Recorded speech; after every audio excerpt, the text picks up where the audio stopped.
I came home, and about 2 weeks after that, April 12 happened. Of course, by June, we left here, but by September, I came back. But also came back, and then 1980, I think he was the administrative assistant to Pennoh, Harrison Pennoh. He moved into my aunt's house, and we went to ask him to get out of it. And he took us to Pennoh. And Pennoh said, you bring your tax papers and bring everything to show the property is for your aunt and whatnot. And that day we went, we carried the tax papers, everything else. And he said, okay, look, they will take you down to finance so you can verify it. And while we were going, I said to my mother, they said, no, leave your car. You know, we're driving the car in the small car. And I remember telling my mother, I said, Mama, I got a funny feeling we're going to jail. She said, Roberta, don't tell me that. I said, I think we're going to jail, Mama. By the time we passed Anthony Stadium, we turned left. I said, I told you we're going to jail. Pennoh had sent us to jail. We got to jail, and the commander at the time asked the man, what do you bring these people here for? He said, Pennoh still will bring them. He said, search the people. He said, I'm not searching this old lady. So he told us, he said, look, if there's somebody you want to send a note to let them know where you are, I said, yes, and I gave a note. I said, and I have to move my car from the Capitol building. And then he told her, he said, give your pocketbooks to these ladies here. Anyway, he made provisions for us. Later on, my younger brother, Lamb, came and, to find out what had happened and things like that. Anyway, we spent the night in jail. The next morning, my cousin, who's just like a brother, Aaron Milton, my brother Robert Phillips, and my father went to the prison. And Pennoh told them, we must sign the paper over to him or else we're not coming out. My mother refused to sign unless I signed. I refused to sign. But my cousin made me sign the papers and say, sign it.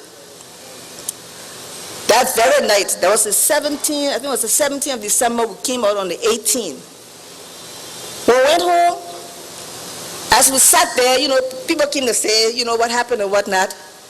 We heard that Winston Richards and Walter Richards had been jailed that very night by Pennoh. And really beaten. Anyway, that passed. I remember in between, I don't remember the year, but I remember one year, the government of Liberia kidnapped my brother. My sister-in-law called me that night and said, Sister Roberta, it's not like Robert will stay out of the house this time of night. Something must be wrong. I called a friend of mine, the late Lafayette K. Morgan, and I told him, I said, something is happening. We went from police station to police station. We crossed the bridge to that place in St. Paul where Charles Tillis lived before, and all over. Then, by 4 o'clock that morning, I went to my father. When I got there, he was brushing his teeth. So I said, oh, you heard about Robert? He said, what about Robert? He said, I'm getting ready to go to work. Then I told him what had happened. I said, we can't find Robert. He said, what do you mean you can't find? I said, Dada, Irina called me. I've been to the police station. I cannot find Robert. Not knowing that was the start of everything else. The next morning, my younger brother Lamb, he was in the army. He was a pilot in the army. He went all over looking for Robert. He found Robert in one place in BTC. By the time we could get there, they had moved Robert to another place. And that's how they were moving, and that's how we were searching. And where it started from? Robert was a civil engineer. He was doing some work, I think it was either in Sino or one of those counties. And the company that he was working for had these pipes that, they didn't want. Robert bought the pipes, sent it up to me in Monrovia here, and we found buyers for it. We found out that Water and Sewer could use them, so we decided to sell it to Water and Sewer. Little did we know that was the worst thing we could have done. Because again, that's what had caused all of this problem here. And then Robert was caught again, put in jail. And at one point, they wanted to jail me. My father and I was supposed to have been traveling that year. I was going to go pick up my children, because they were with my mother, and come back. And so I knew they were behind me. So I told my father, I said, you go, I will stay. And luckily I did, because they were at the airport asking where was I. Anyway, my father left. And it took several signatures for them to let me go and pick up my children. They gave me 2 weeks. And the 2 weeks, by the time I got back, they had been to Robert's house that morning to find out where was I. Robert said, I'm going to the airport. We came from the airport, we went straight to his house, dropped my children, and when we dropped the children, they took us to OCID office near Greystone in that area. And we stayed there the entire day. And I said to them, I said to Robert, Robert, I got a funny feeling they come and jail us. He said, what make you think that way? I said, because something is wrong somewhere. And sure enough, that's what they had planned to do. So I told them, I said, look, I dropped my children. I don't know what they've eaten or anything else. I need to go find out. So they said, okay, you can go. I said, but my brother said, no, you can go.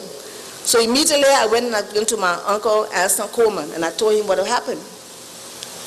And then Anson came, Mac McCready, the whole group of them went down there, and we managed to get Robert out.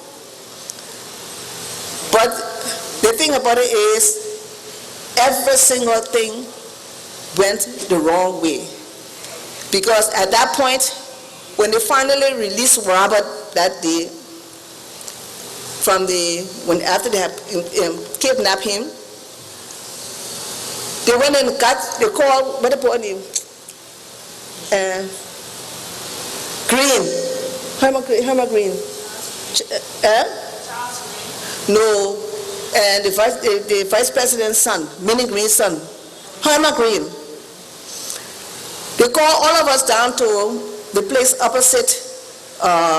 Civil service has a building there. They had some kind of office in that building. And